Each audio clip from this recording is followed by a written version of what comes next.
हमारे चैनल को सब्सक्राइब करें और बेल आइकन दबाएं।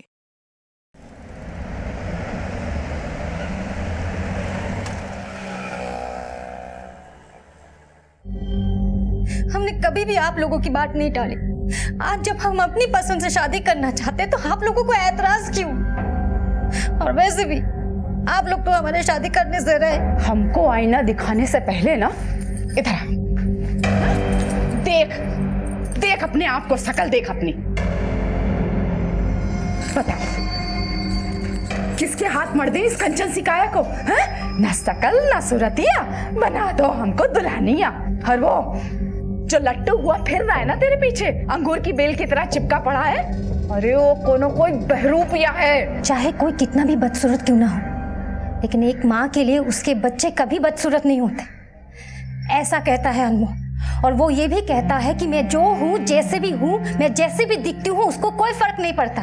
वो हमसे सच्चे दिल से प्यार करते हैं। और आप लोग चुप कर लड़की, आँख की शर्म बेच खाई है। अरे मुँह से निकलने की उम्र में अगर तूने ये भ्रम पाला होता ना, तो हम तेरे इस भ्रम पे विश्वास कर लेते। 30 साल की ठूठ हो गई है और कम सीनों की तरह बात कर रही है। तू बोल रही थी ना कि उसके माता पिता तुझे बहू बनाने के खिलाफ है, शादी के बाद तुझे छोड़ के भाग गया तो? अरे तो क्या, पेट फुलाए अपनी किस्मत को रोती फिरेगी और मुंह दलेगी हमारी छाती पे। ऐसा नहीं है अनमोल, आप लोग जैसा सोच रहे हो। लड़की पागल हो गई है तू। अरे अपनी खोपड़िया का कचो इस्तेमाल कर ले, नौकरी पेशे वाली लड़की है। अरे उसकी नजर तेरी तनख्वाह पे है। वो हमसे ज्यादा कमाते हैं माँ, और उन्होंने यहाँ तक कहा है कि अगर चाहूँ तो शादी के बाद मैं जॉब छोड़ दूँ। अरे बिटिया रानी, जॉब को छोड़ की तू? हाँ? अरे तूने छोड़ दी जॉब तो हमारा का भाई? हाँ? और ये घर कैसे चलेगा? सोचना जरा। तो आप लोगों को हमारी शादी की कोई फिक्र नहीं है। फिक्र सिर्फ इस बात की है कि अगर हम विदा हो गए तो आप लोग हमारी तनख्वाह से हाथ धो बैठोगे। हम आपके लिए बेटी नहीं है, सिर्फ एक बंधुआ है। जो हंसे या रोए उससे आपको कोई फर्क नहीं पड़ता। वो सिर्फ आपके लिए कमाते रहे, है ना? अरे क्या हुआ हमारे बहना को? आप लोग कुछ कह क्या? नहीं बिटवा, हम ऐसे ही खिसियाते रहोगे ना तो एक दिन हमेशा के लिए अलविदा बोल के चली जाएंगी, फिर बैठे रहना यहाँ और उनकी कमाई खाएंगे उनको ससुराल वाले। बहन बेटियां कांच होती हैं, कांच, जरा नजाकत से संभाला जाता है। बड़े बूढ़े जो सिखा के गए एकदम भूल गए ना। वो पर बोले, तेरी जबान खोपड़ी में कोई अंकुर फूट रहा है तो मुंह से फूटो। कुछ ऐसा करना पड़ेगा कि जिससे सांप भी मर जाए और लाठी भी ना टूटे।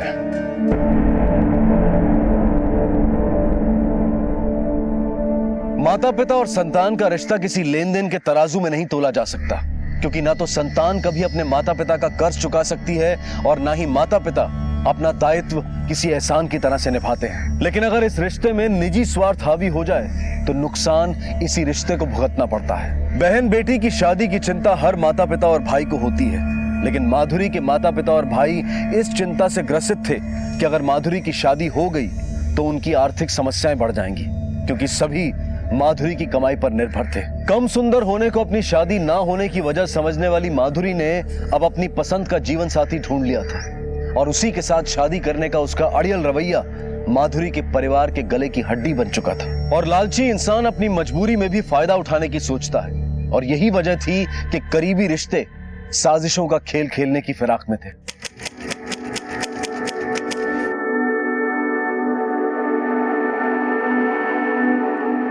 आज से आप कानूनन पति पत्नी हैं। अरे ऐसे कैसे पति पत्नी है? हाँ? पहले सिंदूर तो डालो हमारी बिटिया की मांग में। हाँ?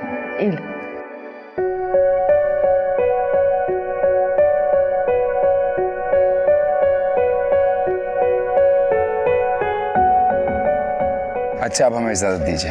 अच्छा बेटा, बस बस खुश रहो। अरे जिया जी, फोटो तो रह गई। ले ले। सब सामान ले लिया ना? हाँ, और छूट भी गया है तो कभी भी जाके ले आएंगे। हम अपनों से सिर्फ विदा हुए हैं, उनसे पराये नहीं। अरे अब तो ये पराया धन हमारा हो चुका है। कुछ दिनों के लिए अब तुम्हें इतनी सी दूर भी नहीं जाने देंगे। वैसे आपके माता पिता, उनसे पहले मिल लेते तो। अभी नहीं, कुछ रात समय के साथ ही सामने आते हैं तो अच्छा होता है। लेकिन तुम टेंशन मत लो, वो तुम्हें जरूर अपनाएंगे।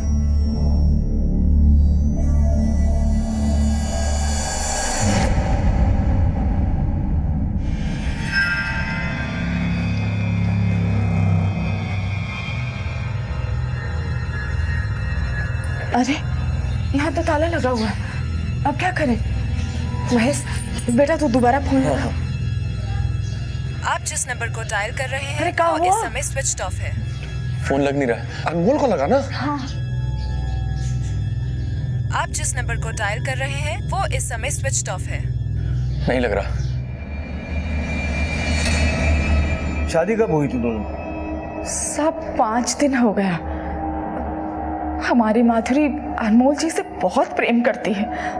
अरे उसकी वजह से तो हमने जात पात की भी परवाह नहीं की, लेकिन जब से शादी हुई है जाने वो लड़का हमारी बिटिया को लेके कहाँ गायब हो गया। आखिरी बार बात कब हुई थी आपकी? शादी वाले दिन कोर्ट में। हाँ साहब, हमारी बिटिया हमको बोली थी कि अम्मा हम पहुँचते ही आपको फोन करेंगे। अरे फोन ही नहीं आया। तो साहब हम तो यही समझे कि नई नई शादी हुई है तो माँ बाप कहाँ से याद आएंगे। फिर 2 दिन बाद हमने खुद ही फोन लगाया था, पर 3 दिन से ना माधुरी का फोन लग रहा है और ना अनमोल का। हाँ, घर गए तो ताला। अनमोल के माता पिता या कोई परिवार वाला? अनमोल के माता पिता इस शादी से ना खुश नहीं थे, तो कोर्ट में तो आए नहीं। अब हम तो देखा ही नहीं है उनके माता पिता को। इलाहाबाद के कट्टर ब्राह्मण है वो, बस इतना ही जानते हैं उनके परिवार के बारे में।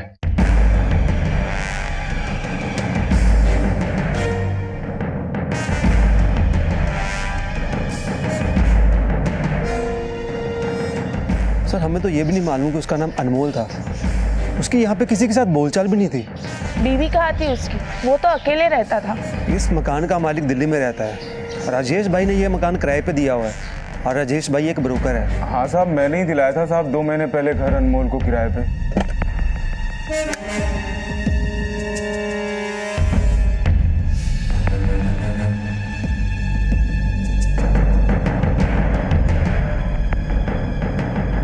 साहब वो बोला उसके गांव का आईडी खो गया है साहब, थोड़े दिन में आके दे जाएगा। 6 महीनों से वो वहाँ किराए पे रह रहा था, वो भी बिना पुलिस एनओसी। गलती हो गया साहब, माफ कर दो साहब। अभी विवेक तुम मैरिज रजिस्ट्रार से पता करो वहाँ उसने क्या एड्रेस दिया है। Yes sir. ये तो वही एड्रेस है जहाँ वो किराए पे रहता था। अपने नेटिव प्लेस यानी इलाहाबाद का कोई एड्रेस प्रूफ दिया था उसने? जी नहीं सर, रजिस्ट्रार ऑफिस से कुछ नहीं मिला। उसने अपना इलाहाबाद वाला एड्रेस वहां पे नहीं दिया था। माधुरी और अनमोल के कॉल रिकॉर्ड्स, दोनों के फोन शादी वाले दिन के 3 बजे से स्विच ऑफ है। और सर सबसे हैरानी वाली बात ये, अनमोल अपने फोन से सिर्फ माधुरी को ही कॉल करता था। अनमोल के बारे में यहाँ कोई कुछ नहीं जानता, लेकिन माधुरी इसी शहर की है। उसके दोस्त, पड़ोसी, रिश्तेदार सबसे बात करो, शायद हमें कोई क्लू मिल जाए। कहते हैं कि शादी के बाद इंसान की जिंदगी बदल जाती है, लेकिन ये शादी माधुरी की जिंदगी में क्या बदलाव लाई इसका सिर्फ अंदाजा ही लगाया जा सकता था। और अंदाजे हकीकत की परछाई भी हो सकते हैं और झूठ की तस्वीर भी। असलियत तो सिर्फ माधुरी ही जानती थी, लेकिन उसको बयां करने के लिए वो थी नहीं, और ना ही अनमोल, जिसके साथ माधुरी अपनी शादीशुदा जिंदगी का ये रहस्यपूर्ण सफर तय कर रही थी। लेकिन माधुरी की शादी से पहले की जिंदगी भी कम रहस्यपूर्ण नहीं थी, जिसका खुलासा करना पुलिस की तहकीकात का पहला पड़ाव था। सर माधुरी अनमोल से प्यार करती थी, लेकिन उसके पेरेंट्स नहीं चाहते थे कि उन दोनों की शादी हो। हम क्या है अनमोल जी के आगे, फिर भी वो हमें बहुत पसंद करते। उनके लिए हमारा लुक कोई मैटर नहीं करता। लेकिन हमारे घर वाले मेरी शादी अनमोल के साथ ना होने के बहाने ढूंढते रहते। आई नो तू बहुत हर्ट हुई है उनसे, लेकिन अनमोल और तू दोनों अलग अलग कम्युनिटी से बिलोंग करते हो और हमारे समाज में ये एक बहुत बड़ा इशू है। पेरेंट्स को हमारे इंटरकास्ट मैरिज से कोई प्रॉब्लम नहीं, उनको इस बात की प्रॉब्लम है कि अगर हमने अनमोल के साथ शादी कर ली तो उनका कर्जा कैसे चलेगा। उनको हमारी खुशियों की कोई परवाह नहीं है, उनको सिर्फ मतलब है हमारे सैलरी से।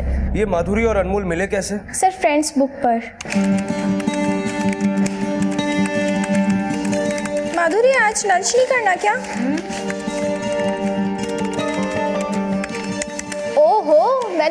ही गई। आजकल तो तेरी भूख प्यास उड़ी गई है। तू जा, मैं 10 मिनट में आती हूँ। अच्छा सर, मुझे ये तो नहीं पता कि अनमोल कैसा था, लेकिन हाँ, माधुरी सच में उसको बहुत प्यार करती थी।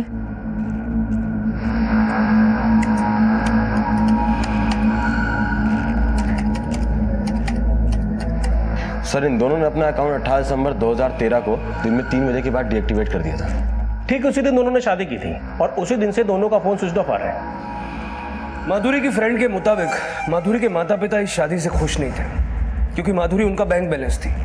अगर इसके पीछे वो लोग हैं तो फिर ये अनमोल किस खेत की मूली है? और अगर वो माधुरी को शादी के बाद अपने किराए वाले घर पर नहीं ले गया तो माधुरी के समेत गायब कहाँ हुआ? खुद गायब हुआ या किसी के इशारे पर हुआ? हमें माधुरी के मोहल्ले में फिर से जाना होगा। सर,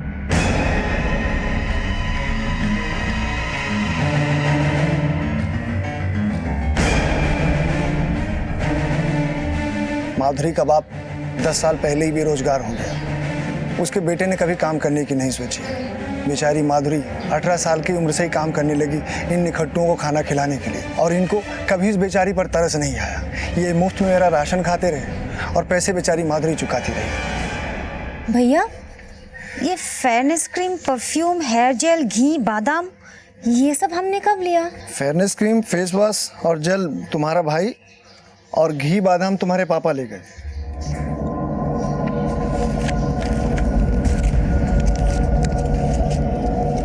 भैया, फिलहाल आप इतना ही रख लीजिए, बाकी का मैं अगले महीने चुका दूंगी।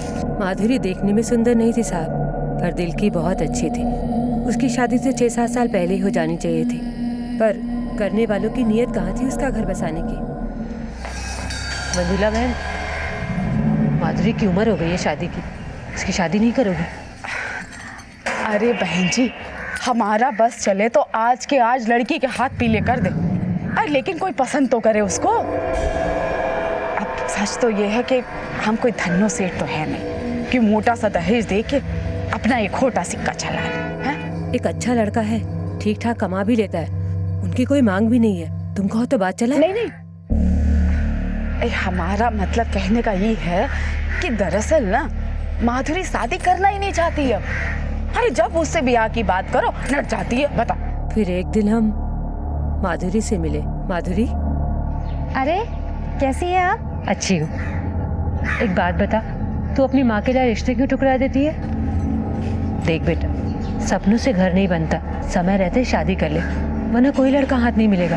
अरे ऐसी कोई बात नहीं है, आप ऐसी क्यों बोल रही हो? तेरी माँ तो हमेशा यही कहती है जब भी मैं उसके पास रिश्ता लेकर जाती हूँ। फिर पता नहीं माधुरी के घर में क्या बवाल मचा कि उसका भाई महेश मुझे धमकी देने आ गया। दीदी के मन में हमारे खिलाफ जहर भरना बंद कर दो, वरना तुम्हारे घर में नेवला छोड़ देंगे। सामान उठा के ना भागना पड़ जाएगा, याद रखना। बेटी की कमाई के लालच में अगर उसके अपने ही उसका घर न बसने दे साहब, ऐसे लीचड़ लोग हैं वो। साहब, महेश बड़ा किस्मत वाला है साहब, जो उसको माधुरी जैसी बहन मिली। उसका बहुत ख्याल रखती है वो। उसके बर्थडे पे उसको बाइक गिफ्ट किया था। माधुरी की शादी से पहले उसके घर वालों की हरकतों में ऐसा कुछ नोटिस किया तुम लोगों ने जो अजीब लगा हो? हाँ साहब, माधुरी दीदी की शादी से पहले महेश के ठाट बदल गए थे। मतलब वो कैसे? उन दिनों महेश खूब पैसे उड़ा रहा था साहब। अब बहन की शादी के टाइम कोई फिजूल खर्चा करता है क्या? उल्टा उसने तो हमारा 6 महीने पुराना उधार भी चुका दिया था, 10,000 रुपये। हम मानते हैं साहब, हम बदनसीब अपनी बेटी की कमाई खा रहे थे, पर उसे पालने पोसने में हमने अपना खून पसीना एक कर दिया है। अब अगर वो अपना फर्ज निभा रही है तो इसमें गलत क्या है? फर्ज जब मजबूरी बन जाए तो निभाना भारी पड़ता है। माधुरी की शादी कराने का फर्ज भी तुम लोगों पर भारी पड़ने वाला था, क्योंकि माधुरी के अलावा घर में कोई कमाता नहीं था। कुछ कमाता नहीं तू, फिर भी अपने दोस्त के 10,000 रुपये चुका दिए। साहब, वो पैसे हमें हमारी बहन ने दिए थे, वो हमें परेशान नहीं देख सकती ना, इसलिए। परेशान तो खुद माधुरी थी तुम लोगों से। अनमोल से शादी करा के तुमने उससे पीछा छोड़ाने की सोची, लेकिन उसकी खुशी तुम्हें कहाँ रास आती? इसीलिए तुम सब ने मिलकर उसे मरवा दिया, है ना? ये क्या कह रहे हैं साहब आप? हम दोनों माधुरी के माई बाप हैं, हम अपनी बिटिया को क्यों मरवाएंगे? सच खुद तेरी जबान पे आ गया। हमने पूछा कि बेटी दामाद को अगवा किया और तुमने उसके मरने की बात कह दी। नहीं नहीं नहीं साहब, आप गलत समझ रहे हैं। घबराहट में इसके मुंह से निकल गया है। मुंह से वही निकलता है जो दिल में होता है। बोलो, माधुरी कहाँ है? हमारा दिल जानता है हम अपनी बहन से कितना प्यार करते हैं। आप हम पर लांछन लगा रहे साहब। लांछन नहीं, शक। गेहूं के साथ घुन भी तो पिसता है। माधुरी के साथ अनमोल भी तुम्हारा शिकार बन गया है ना? माधुरी के गायब होने में अनमोल का ही हाथ है। आप उसे पकड़ नहीं पा रहे और हमें परेशान कर रहे हैं। ज्यादा नाटक मत कर, समझा? नहीं तो हलक में उंगली डाल के सच निकलवा दूंगा। देखिए, आप चाहें तो हमें मार ले, पर ऐसा घिनौना आरोप हम पे न लगाएं। साहब, हम मानते हैं कि हमने अपनी बिटिया को कभी कोई सुख नहीं दिया, पर उनके गायब होने में हम लोगन का कोई हाथ नहीं है साहब। साहब, हम सच में नहीं जानते अनमोल हमारी बहन को कहाँ लेके गया। हम कसम खा के कह रहे हैं साहब। सच क्या है जल्दी ही सामने आ जाएगा। उसके बाद ये मगरमच्छ के आंसू नहीं, खून के आंसू रहोगे तुम लोग। ये तो साफ है कि माधुरी के घर वाले नहीं चाहते थे कि माधुरी किसी से भी शादी करे, लेकिन उसको मारने से उनका पर्पस सॉल्व नहीं होता, क्योंकि उससे फायदा वो सिर्फ उसके जीते जी उठा सकते थे। सर, उन्होंने जरूर माधुरी और अनमोल को किडनैप करके रखा होगा और डाइवोर्स देने के लिए फोर्स कर रहे होंगे। इनकी चमड़ी उधेड़ेंगे तब सच उगलेंगे। फिलहाल इन मोटी चमड़ी वालों पर नजर रखो, हो सकता है ये माधुरी और अनमोल से मिले। सर, माधुरी का गायब होना उसके लालची परिवार के किस लालच की पूर्ति कर रहा था? माधुरी और अनमोल की शादी के खिलाफ होने के बावजूद भी उसके परिवार ने ऐसा क्या फायदा देखा कि उन्होंने इस शादी को रजामंदी दे दी? माधुरी के गायब होने में उसके पति अनमोल की क्या भूमिका थी? पुलिस की जांच घूम फिर कर इन्हीं सवालों में उलझी हुई थी, लेकिन माधुरी के गायब होने का रहस्य ऐसे कई और सवाल खड़े करने वाला था जिसकी कल्पना भी पुलिस ने नहीं की थी। सर, ये रहा माधुरी के बीमा का कागज और ये उसके प्रत्याशी यानी हमारा प्रमाण पत्र। बताइए, हमको बीमा का पैसा कब तक मिलेगा? अरे भैया, आपके प्रमाण पत्र से पहले माधुरी का मृत्यु प्रमाण पत्र चाहिए। बोले तो थे आपको। सिर्फ आपके ये कहने से कि माधुरी मर गई ये प्रमाणित नहीं होता भाई।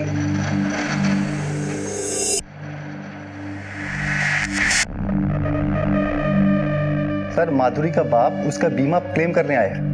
कह रहा है कि माधुरी मर गई है। पहले ही कहे थे कि मत शादी कराओ दोनों की, हैं? तब तो सुने नहीं हमारी, अपने साथ साथ हमारे पैर पे भी कुल्हाड़ी मार ली। अब एक दूसरे की खाल खींचने से कुछ ना होगा। माधुरी के मृत्यु प्रमाण पत्र का क्या किया जाए ये सोचो। बिना उसके बीमा का पैसा नहीं मिलेगा। अपने लाडले की जवान खोपड़िया का इस्तेमाल करो। तोहार तो सठिया आ गई है? अभी तक उसी की सुनते आए ना, क्या नतीजा हुआ बताइए? हमारा तो जी कर रहा है कि उसकी खोपड़ी खोल दे। बोल रहा था कि माधुरी अनमोल की शादी करा दो, हम सब संभाल लेंगे। का संभाल लिया खाक? जे अक्कल आई है। ये देख, एक तो लेके अब बताओ हमें कितने में तोलोगे? ये चेन तो तेरी दीदी की है ना? तुम आम खाओ ना, गुठलियां कोई गिनती हो। और वैसे भी जब दीदी नहीं है तो उनकी सारी चीज तुम्हारी होगी ना।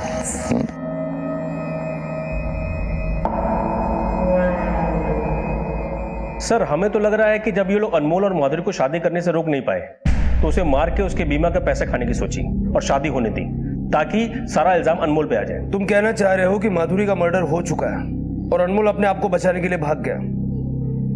अगर ऐसा होता तो हमें माधुरी की लाश जरूर मिलती, लेकिन यहाँ कहानी कुछ और है। माधुरी की शादी माधुरी के माता पिता की मर्जी से नहीं, बल्कि महेश की रजामंदी से हुई। अब सवाल यह है कि महेश क्यों चाहता था कि अनमोल और माधुरी की शादी हो। इस महेश का बैकग्राउंड खंगालो, पता करो कि जीजा साला बनने से पहले महेश और अनमोल का रिश्ता क्या था। सर,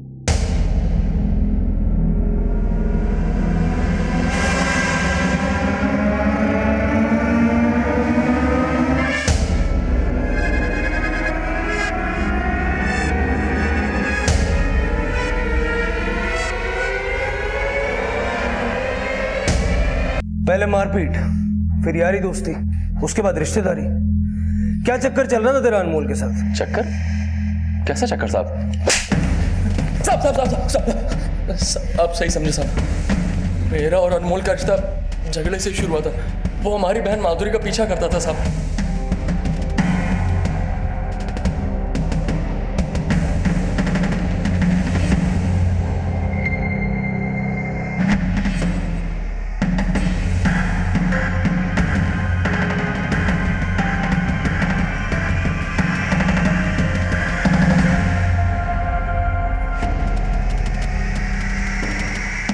देख रहे हो भैया, दीदी का दीवाना। थोड़े से पैसों के लिए तूने अपनी बहन को भाड़ में झोंक दिया। तूने उसकी शादी नहीं, सौदा किया, बेच दिया उसको। ऐसा मत बोलो साहब, भाई है उसका, अनमोल हमें पैसा देता था, लेकिन हमको लगा वो अच्छा आदमी है, हमारी बहन का ख्याल रखेगा। पैसे देने वाला तो अच्छा ही लगेगा ना तुम जैसे लालचियों को। हम लालची जरूर हो सकते हैं, लेकिन इतने गिरे हुए नहीं कि अपने खुद के जने बिटिया को मरवा डाले। मार नहीं सकते थे तो उसके बीमे के पैसे वसूलने की क्या जल्दी थी? हमारे पास एक ढेला नहीं है और माधुरी का भी कोई पता नहीं। ऐसे में हम क्या करते? कुछ ना कुछ तो जुगाड़ करना ही पड़ेगा। मतलब आप लोग नहीं जानते थे कि अनमोल ने आपकी हामी भरवाने के लिए महेश का इस्तेमाल किया, उसे खूब पैसे दिए? नहीं साहब, हम नहीं जानते थे कि हमारा पाला हुआ ही हमको डस रहा है। जहर तुम सब में भरा है, तुम सब माधुरी के दुश्मन हो। पता नहीं अब वो जिंदा भी होगी कि नहीं। दोनों में नॉर्मल चैटिंग होती थी, लविंग कपल्स टाइप। इन दोनों के अकाउंट में कितने फॉलोअर्स थे और कोई ऐसा है जो सस्पिशियस लगे? एक सुधा नाम की लेडी है जो अनमोल को बार बार फ्रेंड रिक्वेस्ट भेजती थी, लेकिन वो डिनाई करता था। ये देखिए सर, उसका एक मैसेज, ये सेकंड वाला। हाय मनीष, हमसे बात क्यों नहीं करते? आजकल कहाँ हो? जल्दी वापस आ जाओ। ये सुधा अनमोल को मनीष क्यों कह रही है? हमें सुधा तक पहुंचना होगा।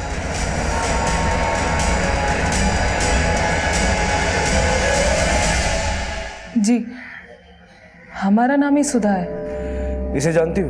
नहीं। इसे तो जानती होगी। हाँ, ये मनीष जी हैं, हमारे पति। ये तुम्हारा पति है? हाँ, पिछले 6 महीने से हम इनकी तलाश कर रहे हैं।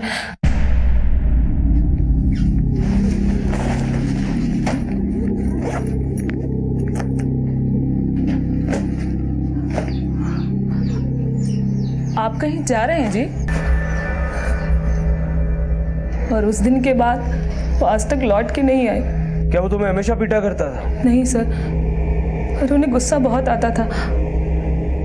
कुछ बात तो थी जो उन्हें अंदर ही अंदर परेशान कर रही थी। कौन सी बात? उन्होंने कभी कुछ बताया नहीं, लेकिन अक्सर नींद में कुछ बड़बड़ाया करते थे। छोड़ दो, छोड़ दो,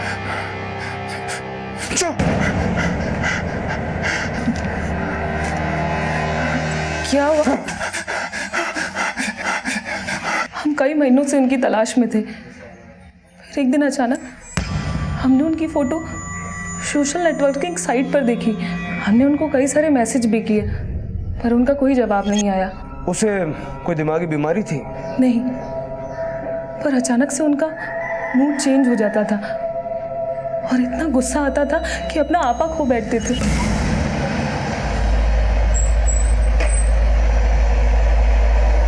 मैं आता हूँ थोड़ी देर।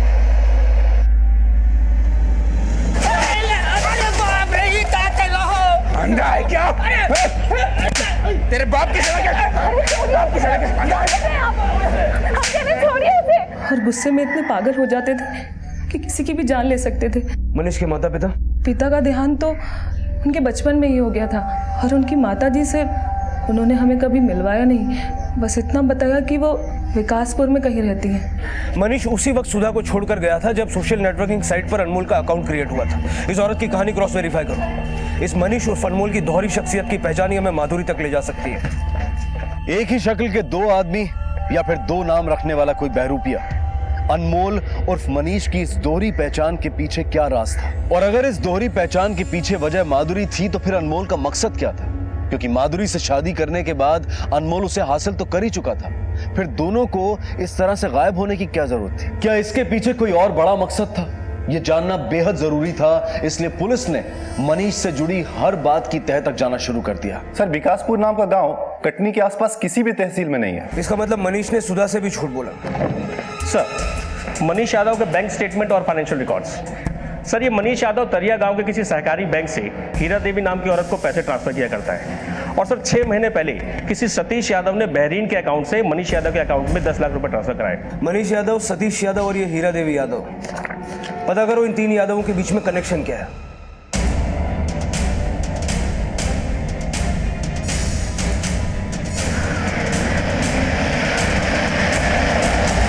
सतीश और मनीष हमारे बेटे हैं। सतीश हमारा बड़ा बेटा और मनीष छोटा बेटा।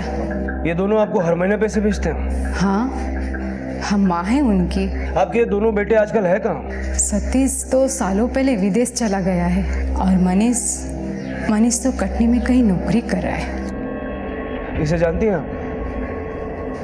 नहीं साहब। इस मनीष का अनमोल बनके माधुरी की जिंदगी में आने का कोई ना कोई मकसद जरूर होगा। मनीष के परिवार की पूरी हिस्ट्री निकलवाओ और माधुरी के पेरेंट्स को बुलवाओ। शायद वो उनके बारे में कुछ ना कुछ जानते हो। हाँ, हम जानते हैं हीरा देवी को।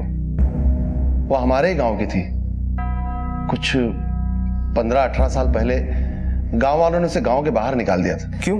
हीरा देवी के पति ने जबरन कुछ गरीब गांव वालों की जमीनें हड़प ली थी। गुस्साए गांव वालों ने उसे इतना मारा कि वो मर गया। फिर गांव वालों ने हीरा देवी और उसके बच्चों को भी गांव से बाहर निकाल दिया। उस वक्त मेरे पिता पंच प्रमुख हुआ करते थे। पिछले साल उनका भी देहांत हो गया। फिर हमने वहां की जमीन जायदाद बेच के ये घर ले लिया था। और उसी के बाद अनमोल माधुरी की जिंदगी में आया? हाँ, कुछ महीने बाद ही।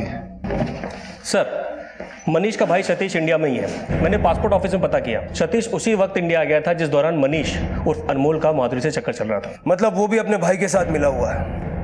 हीरा देवी के घर पर चौकसी बढ़ा दो। हो सकता है ये दोनों बेटे अपनी माँ से मिलते हों।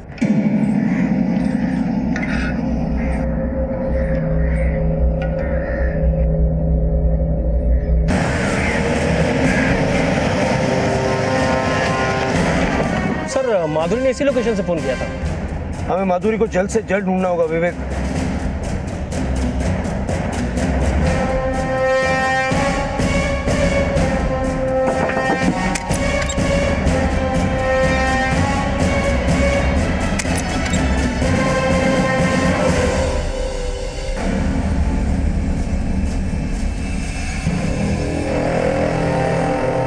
ऐसी कौन सी जगह छिपे थे कि ना किसी ने माधुरी को देखा और ना ही इस अनमोल उर्फ मनीष को? हम जानते हैं हीरा देवी को। वो हमारे ही गांव की थी। 15-18 साल पहले गांव वालों ने उसे गांव के बाहर निकाल दिया था। हेलो शांताराम, जल्दी से बताओ, गांव से निकाले जाने के बाद हीरा देवी और उसके बच्चे अमरपुर के पास किसी जंगल में रहते? साहब, वो लोग खड़िया जंगल में रहते थे।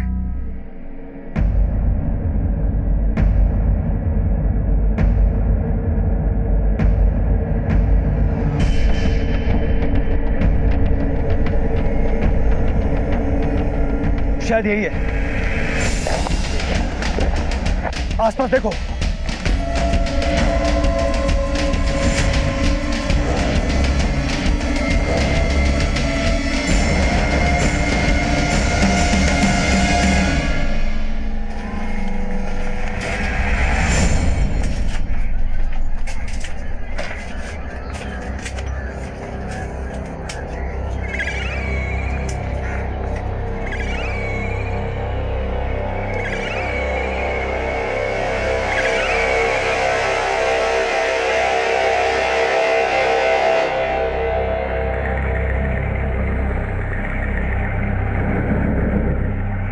माधुरी को किडनैप करके यहीं रखा गया था। वो नंबर पता करो जिससे माधुरी ने फोन किया था। तुरंत सर्वेलेंस पे डालो। सर, वो फोन मनीष के नाम पर रजिस्टर्ड है, जहां वो सुधा के साथ रहता था, पर कल से वो फोन बंद है। सर, मुझे नहीं लगता वो फोन ऑन करेगा। सर, अभी राजू खबरी का फोन आया था। उसने मनीष को एक अंडे की स्टॉल पे देखा है, यहीं पास में है।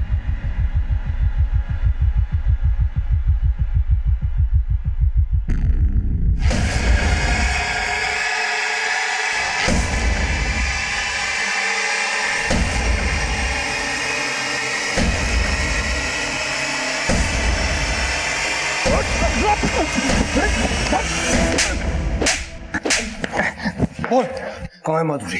बोल। बहुत मोटी चमड़ी है ना तेरी। मैं भी देखता हूं कब तक नहीं बोलता।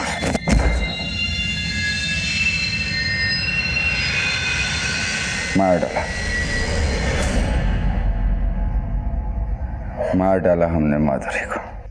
क्यों मारा? बोल। किसका खानदान, हमारी माँ, हमारे पिता, हमारे भाई का दोषी है। उसके दादा ने हमारे पिता की जान ली थी। उसके दादा ने नहीं, गांव वालों ने तुम्हारे पिता की जान ली थी, क्योंकि वो गरीबों की जमीन पर कब्जा करना चाहते थे। अरे कब्जा तो माधुरी के दादा को हमारी जमीन पे करना था, इसीलिए उसने हमारे पिता को फंसाया और उनको मौत का फरमान सुना दिया। और उस सरफिरे सरपंच ने हमारी माँ और हमें गांव से धक्के मारकर बाहर निकाल दिया। हम अपने पिता का क्रियाकर्म तक नहीं कर पाए। हम चैन से जी नहीं पा रहे थे। हमें लगा कि हमें कुछ ऐसा करना है जिससे हमारे पिता की आत्मा को शांति मिल सके।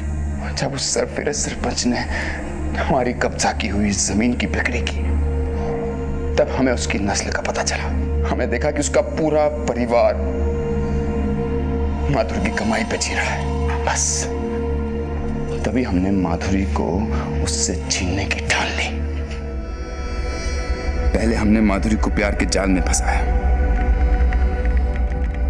फिर शादी करने के लिए उसके भाई को पैसों का झांसा दिया और शादी करके उसे हम वहीं ले गए जहां हम अपने गांव से बेघर होके गए थे। अनमोल, ये कहाँ आ गए हम? नहीं मानते किसी कानून वानून को। तब कहाँ था आपका कानून जब हमारे पिता को पीट पीट कर मार दिया गया था? तब कहाँ थे आप जब उस सरफिरे सरपंच ने हमारे पिता को मौत का फरमान सुनाया? अगर तूने माधुरी को मार दिया था तो जंगल में हमें उसकी लाश क्यों नहीं मिली? तेरे भाई ने उसे किडनैप करके रखा है ना? बोल कहाँ है माधुरी? माधुरी को हमने मार दिया। उसकी लाश कौन जानवर खा गया हमें नहीं पता, और हमारे भाई साहब तो कल ही बाहर निकल चुके हैं। आपको पकड़ना है तो जाके पकड़ लीजिए वहां। माधुरी जिंदा है और उसका भाई भी इंडिया में है। ये हमसे झूठ बोल रहा है।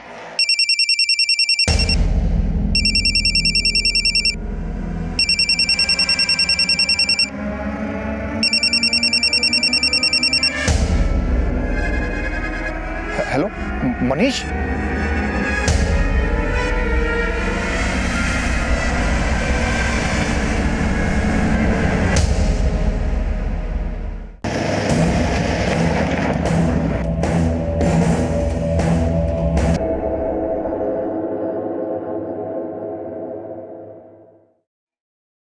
माधुरी, माधुरी बिटिया कैसी?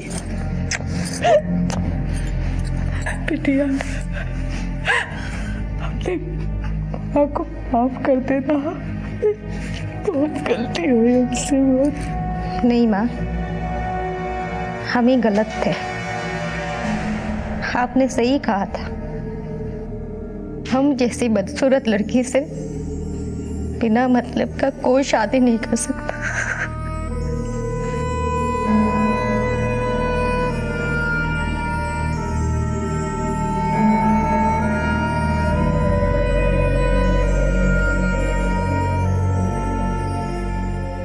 एक स्त्री के लिए शादी उसके जीवन का सबसे बड़ा और अहम फैसला होता है, क्योंकि वो अपना सब कुछ त्याग कर एक पुरुष के साथ अपनी नई जिंदगी शुरू करती है और पूरी तरह से अपने आप को उस रिश्ते में समर्पित कर देती है जिसके लिए वो ढेरों सपने सजोती है। और अगर यही सपने टूटकर दर्दनाक और भयानक बीता हुआ कल बन जाएं, तो इंसान के आत्मविश्वास की धज्जियां उड़ जाती हैं और इंसान अपने आप को कोसने की भूल कर बैठता है।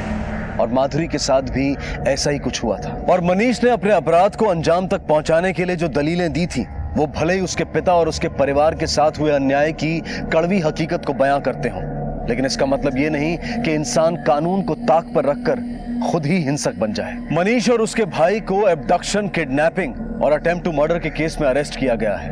उन्हें उनके किए की सजा जरूर मिलेगी, लेकिन माधुरी के मन के घावों को भरने में काफी वक्त लगेगा। बदले की भावना को अपने मन में पनपने देना सिर्फ खुद को नुकसान पहुंचाना है, और इस भावना ने आज तक कभी किसी का फायदा नहीं किया है। अब मैं अनूप सोनी आपसे विदा लेता हूं, फिर मुलाकात होगी अगले एपिसोड में और खुलासा करेंगे एक और जुर्म का। तब तक अपना और अपने परिवार का ख्याल रखें और देखते रहें क्राइम पेट्रोल डायल 100। सबक एक को सीख हम सबको। जय। For more updates, subscribe to our channel, click the show links and enjoy watching the videos.